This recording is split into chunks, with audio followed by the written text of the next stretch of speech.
On Sunday, Los Angeles turned into a battleground as protesters shut down the 101 freeway, pushing back against President Trump's deportation crackdown. Hundreds flooded the streets, waving Mexican and Palestinian flags as they clashed with the Los Angeles police. Brace yourself for the astonishing story of how one shocking in-flight emergency sent ripple effects all the way to the Oval Office, compelling President Trump to make an unprecedented move, shutting down the bustling Los Angeles International Airport. And more protests are erupting across airports all across America, including LAX, following President Trump's executive order banning immigrants from certain countries. Imagine a routine day at LAX, suddenly turning into chaos when a single plane's mechanical nightmare threatens hundreds of lives. In the aftermath, headlines around the globe blazed with this breaking news. The unfolding morning and first signs of trouble. It was an early morning at Los Angeles International Airport, often simply called LAX. Streams of travelers arrived by taxi and shuttle buses in the usual blur of suitcases, coffee cups, and last-minute calls to loved ones. Some had red-eye exhaustion etched on their faces, while others buzzed with excitement for upcoming vacations or business events. From the outside, it appeared to be a morning like any other at one of the world's busiest airports. Deep inside the terminals, people hustled through security lines. The overhead speakers played announcements about flight schedules and gate changes. Nothing seemed out of the ordinary. Meanwhile, on the tarmac, ground crews readied planes for departure. They fueled up aircraft, loaded baggage, and performed their standard walk-around inspections. In the control tower, air traffic controllers handled arrivals and departures with practiced calm. Among the many flights scheduled that day, Flight 1457, destined for Chicago, stood out, though no one realized it yet. The Boeing 737 for that flight had passed all routine checks. Its departure gate was bustling with passengers, from parents hurrying children along to business travelers tapping away at laptops. Flight attendants and pilots arrived, greeting each other with friendly nods, mentally preparing for a textbook journey across the country. The captain, a veteran with decades of experience, and the first officer, equally seasoned, methodically went through their lengthy pre-flight lists. Out on the apron, the aircraft gleamed under the bright California sun. The ground crew verified fuel levels and performed a visual inspection of the plane's exterior, examining wheels, sensors, and engine inlets for any sign of damage. The vibrant tail livery was clean and spotless, no indication of imminent danger in sight. Yet lurking beneath one of the engine cowlings was an almost imperceptible flaw that not even the best eyes could catch. Inside the cockpit, the pilots reviewed weather forecasts. Skies were mostly clear, with only mild winds expected for the next several hours, a near-perfect day for flying. Meanwhile, the flight attendants made final passenger announcements, reminding everyone to stow carry-on items and fasten seatbelts. Families with children settled near the front rows. Frequent flyers tucked themselves away by the windows, some already dozing. Nobody suspected that their flight would soon be ground zero for a major national drama. Moments later, the tower gave clearance for pushback. The plane eased away from the gate, engines humming at a comfortable pitch. Air traffic controllers directed it toward the designated runway, weaving it seamlessly into the busy morning flow of jets arriving and departing. This daily rhythm had become second nature at LAX. Still, small warning signs began to crop up. A slight whine emanating from the starboard engine was barely discernible above the typical roar.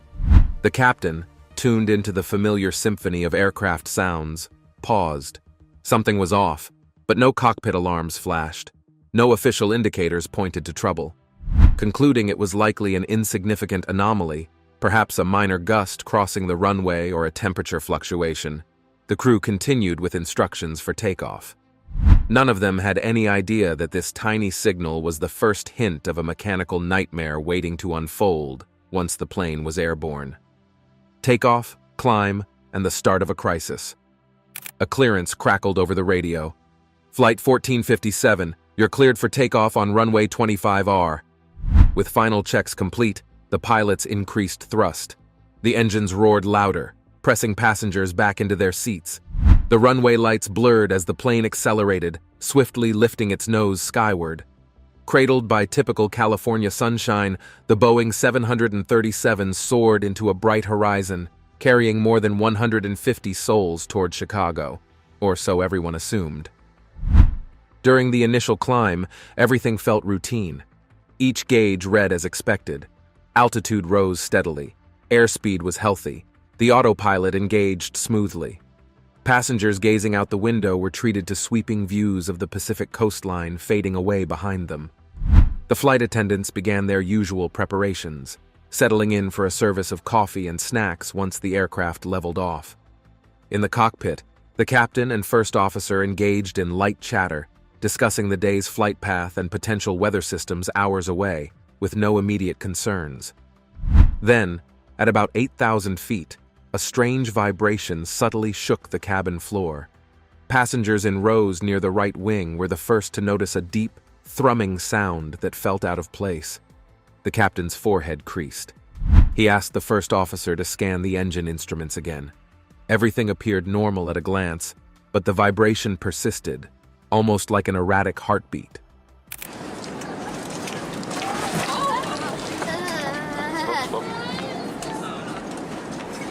The captain took manual control, wanting to feel the aircraft's responses more directly.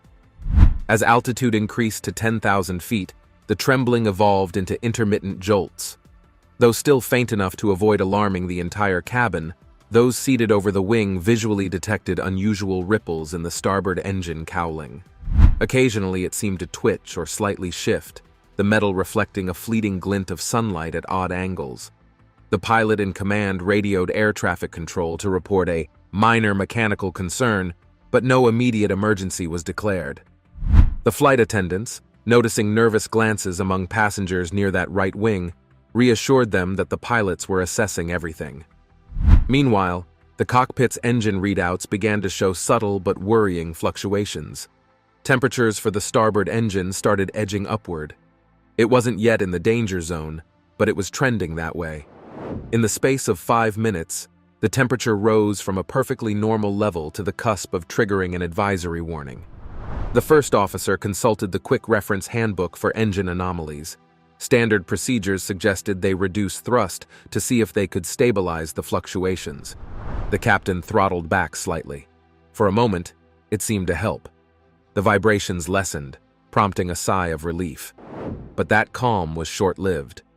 Within 2 minutes, the starboard engine's temperature spiked dramatically, crossing the threshold that triggered an audio alarm in the cockpit. A loud chime accompanied the glowing amber light on the overhead panel. Passengers in the cabin sensed a shift in the plane's motion as the captain adjusted pitch and power to keep control. Fear began to ripple through the fuselage. The comforting hum of flight became tinged with tension, declaring an emergency and the reaction on the ground. Air traffic control responded immediately, issuing an expedited clearance for the Boeing 737 to circle back.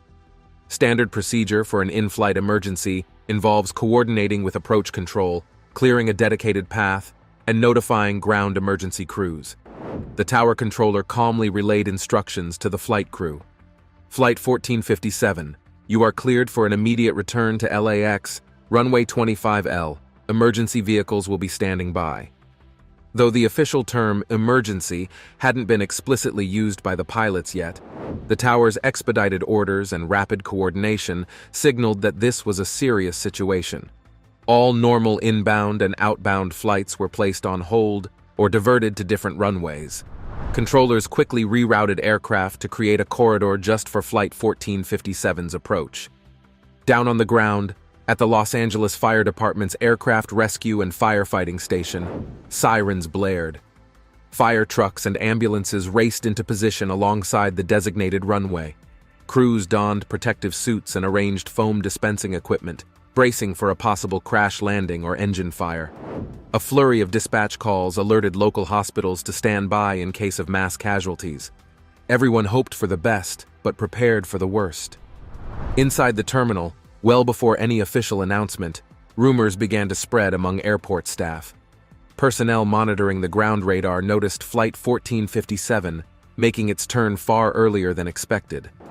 Soon, a chain of communications set off phone calls, overhead announcements, and a wave of anxious glances toward the windows.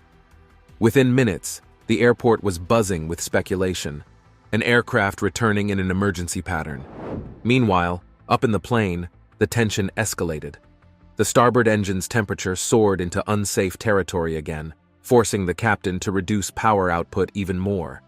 This created a lopsided thrust configuration, making the aircraft handle unpredictably.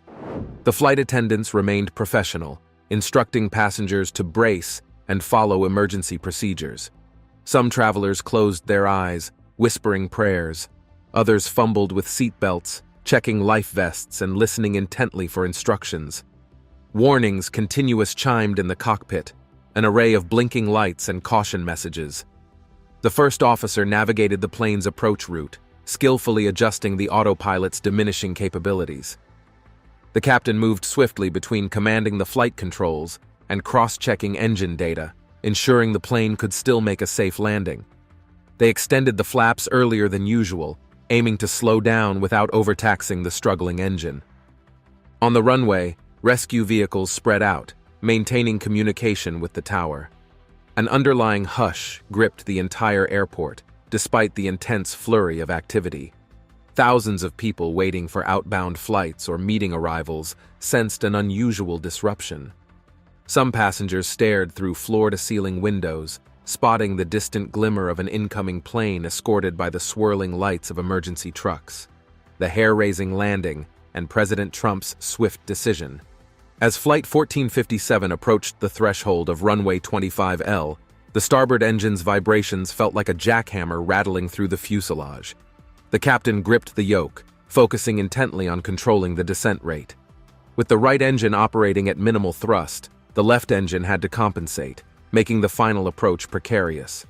The standard sterile cockpit rule, no non-essential conversation, was in full force. Only vital commands and responses passed between the pilots. Upon final descent, the plane's altitude guidance alarm flicked on and off as the aircraft dipped slightly lower than standard glide slope. That compromised engine threatened to give out at any moment. The flight attendants calmly repeated, "Heads down, stay low, brace for impact," as the main landing gear connected with the tarmac in a jarring thud. Smoke burst from the tires under heavy braking, but the plane remained upright. The starboard engine shuddered violently on touchdown, sending metal fragments skipping across the runway, but no fire erupted. Emergency vehicles immediately rushed forward, blanketing the starboard side with fire-suppressant foam, just in case. Inside the cabin, oxygen masks dangled from overhead compartments. Some had dislodged during the intense vibrations. Passengers let out audible sobs of relief as the aircraft slowed to a stop. A moment of ringing silence followed. Then the captain's voice crackled through the intercom. "This is your captain. Everyone remain seated. We're safe on the ground." Firefighters sprayed the engine cowl with foam to keep any potential sparks from igniting spilled fluids on the asphalt. Paramedics stood poised to assist. Fortunately, injuries were minimal, mostly bumps, bruises, and a few cases of severe fright. The ground crew set up portable stairs at the forward door, helping shaken passengers exit quickly onto the taxiway. News of the dramatic landing blitzed across social media within minutes. Photographs showed the Boeing's right engine marred by jagged tears. The White House liaison on site relayed updates to Washington in real time. Soon after, in an unprecedented move, President Trump declared a complete shutdown of LAX. Effective immediately, all flights were halted until further notice. No arrivals, no departures. Tens of thousands of travelers were abruptly stranded. The president's advisors cited overriding public safety concerns and the need to conduct a full investigation. This decision stunned the country. LAX, a critical gateway for domestic and international travel, had never experienced anything so abrupt. Airlines scrambled for solutions, redirecting inbound planes to multiple nearby airports including Ontario, Burbank, and San Diego. Passengers swarmed customer service counters in search of rebooking or refunds. Outside, the normally jam-packed airport roads were eerily calmer without fresh arrivals. The entire nation turned its gaze to LAX, now effectively a no-fly zone. Investigation and nationwide implications. In the wake of President Trump's decision, LAX became a battleground of swirling emotions, stranded passengers, and intense media scrutiny. Overnight, the airport transformed into a logistical puzzle. With an average of more than 1,600 flights a day, the sudden halt caused a cascade effect across the nation's transportation network. Airlines scrambled to reroute planes still in the air, ferrying them to alternate airports. Baggage piled up for miles in the claims area. Gravely disappointed families trying to embark on long-anticipated vacations found themselves stuck in terminal chaos. Major news outlets flashed images of the damaged Boeing 737 resting on the runway, its starboard engine swathed in foam residue. Every detail was scrutinized: the bent fan blades, the twisted metal around the engine cowl, the scarring on the taxiway. Investigators from the National Transportation Safety Board, NTSB, the Federal Aviation Administration, FAA, and Boeing's own specialists cordoned off the immediate area. Poring over flight data recorders, they aimed to unlock the chain of events leading to the near catastrophe.